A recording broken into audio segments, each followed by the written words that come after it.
This video is brought to you by patreon.com/worsttake. Get access to exclusive live streams and Discord servers, on-screen shoutouts, and early access to some videos when you join now. Help make sure that we can continue to make content like this by supporting the Patreon. Links are in the description down below.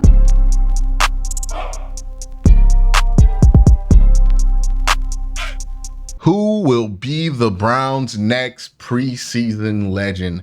I am introducing this thing that I like to call the Austin Watkins Award. Now, what is the Austin Watkins Award? Who is Austin Watkins? Well, Austin Watkins is a bit of an internet legend. He's somebody who was like a sixth stringer, well, not even a sixth stringer, like an eighth stringer in the Browns wide receiver room last year, but really impressed to the preseason to the point to where some fans were willing to crash out over the idea of Austin Watkins being cut from the Cleveland Browns.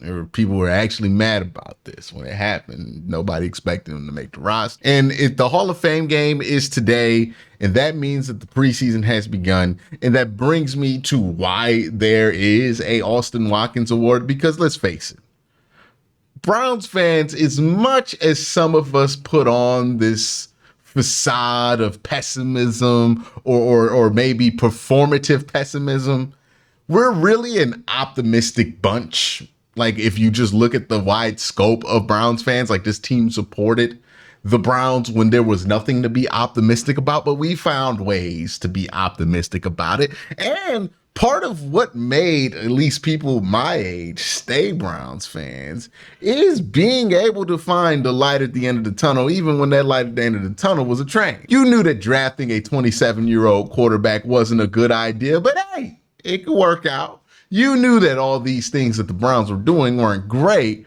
but something about you, the internal optimist in you, wanted things to work out perfectly. We're an optimistic bunch. We see stuff like Kirk Warner or Tom Brady or Victor Cruz getting discovered in the fourth quarter of a preseason game, and Browns fans think to themselves, that could be us. Why not us? We deserve it. So every preseason, Browns fans look for the next Tom Brady, look for the next Kurt Warner, look for the next Victor Cruz. Basically, what I'm trying to say is that Browns fans at a preseason game might as well be at a pet shelter. Like, they see these 16th string wide receivers duking it out to try to get some playing time, and we can't help ourselves but to hope that that guy gets that fairy tale story. We're a city that loves the underdog, and the preseason is made for the underdog. So Browns fans love the underdog. And look, I know some people are going to get ridiculous about this and make me hate everything about the Austin Watkins Award by the end of the preseason, but that ain't happened yet. So while we're still able to have fun about all of this, let's have fun with it. Now, I got some honorable mentions for the Austin Watkins Award. Guys, I don't think qualify for it. If you're somebody that I reasonably expect to have a chance to make the roster, you do not qualify for the Austin Watkins Award. The Austin Watkins Award is not for Khalifa Lisi, who played games with the Cleveland Browns, Isaiah McGuire, who's a draft pick, who's definitely going to be on the Cleveland Browns roster, Mike Hall, who's definitely going to get playing time this year, or Mahmoud Diabate. Like, it's not just for somebody who stands out in the preseason. That's not what the Austin Watkins Award is about.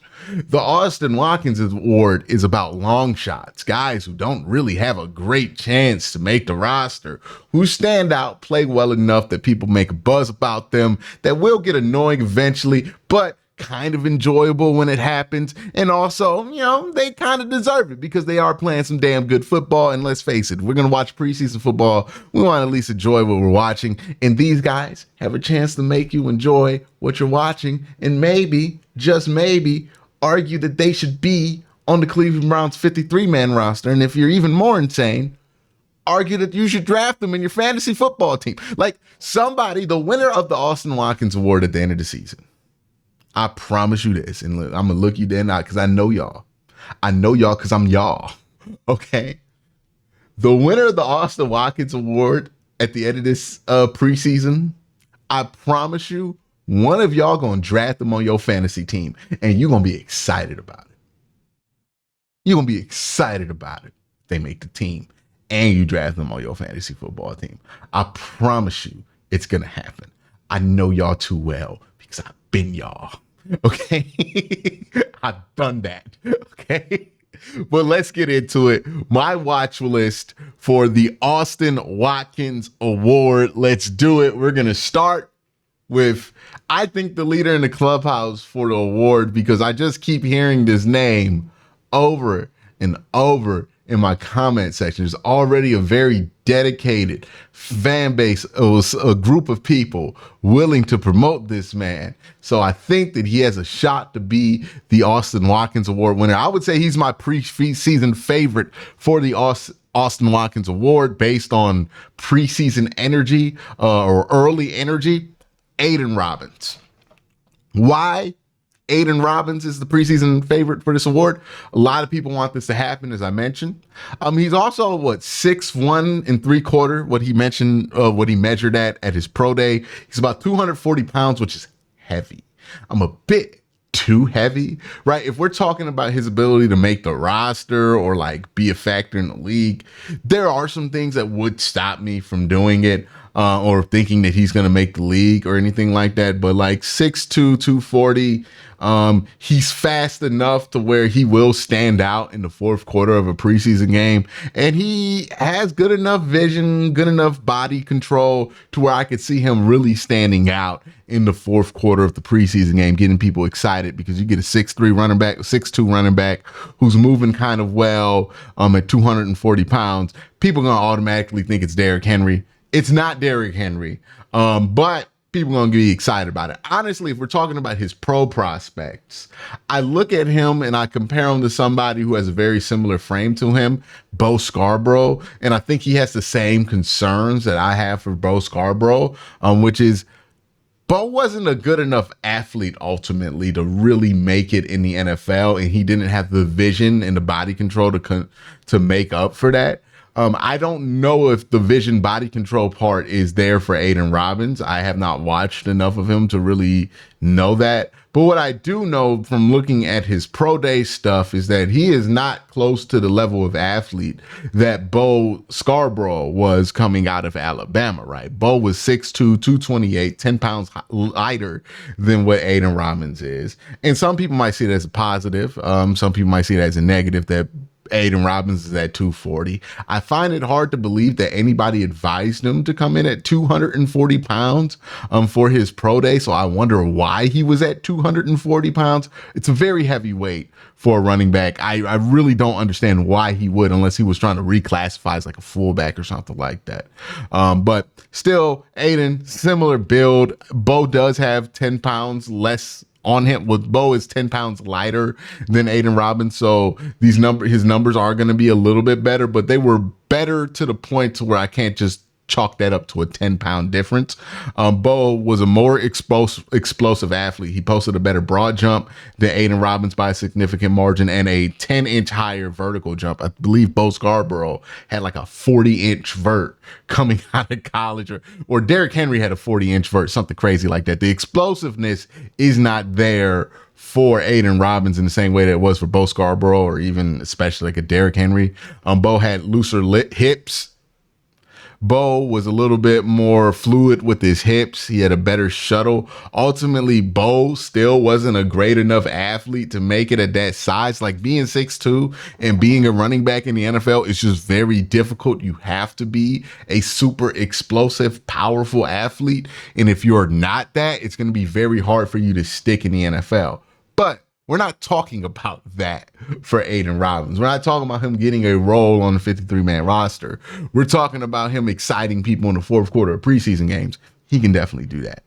He's definitely there. He ran a 4.6 40, and in the first quarter of a preseason game, when there's starters out there, a 4.6 40 is going to look slow at the running back position. But a 4.6 40 in the second and third and fourth quarter of a preseason game, it's going to look not fast, but not slow. It's going to look normal out there. So yeah, that's him. Next guy I think is another underdog. This is somebody who's been a springtime champ in Berea for a very long time. Michael Woods II.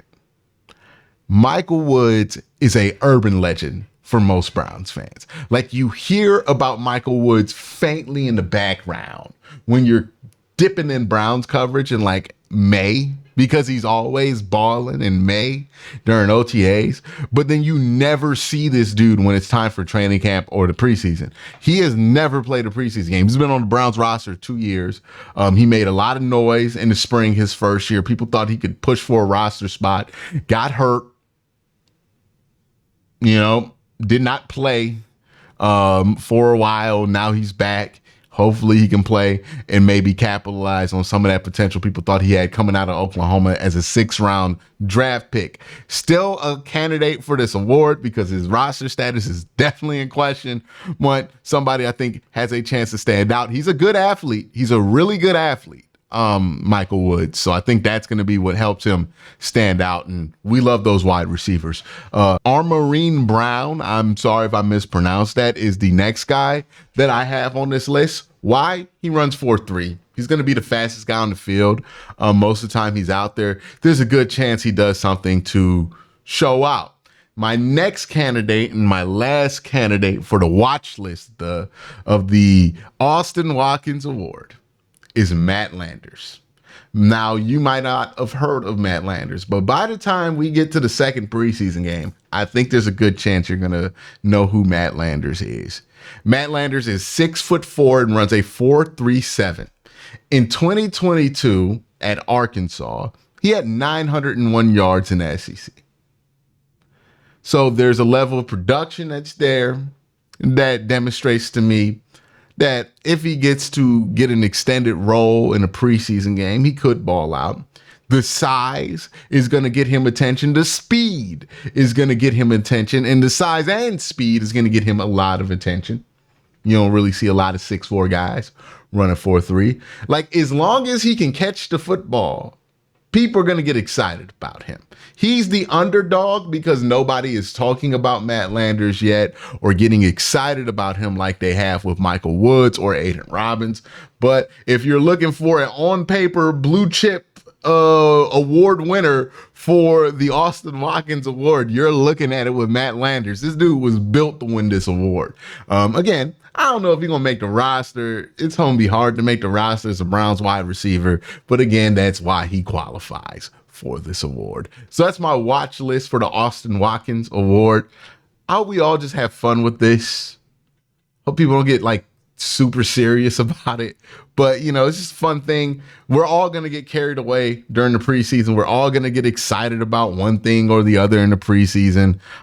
Just have fun with it and understand that it is the preseason that we're getting super excited about, or training camp. But that's it. Y'all have a great day. Have a better night. Peace.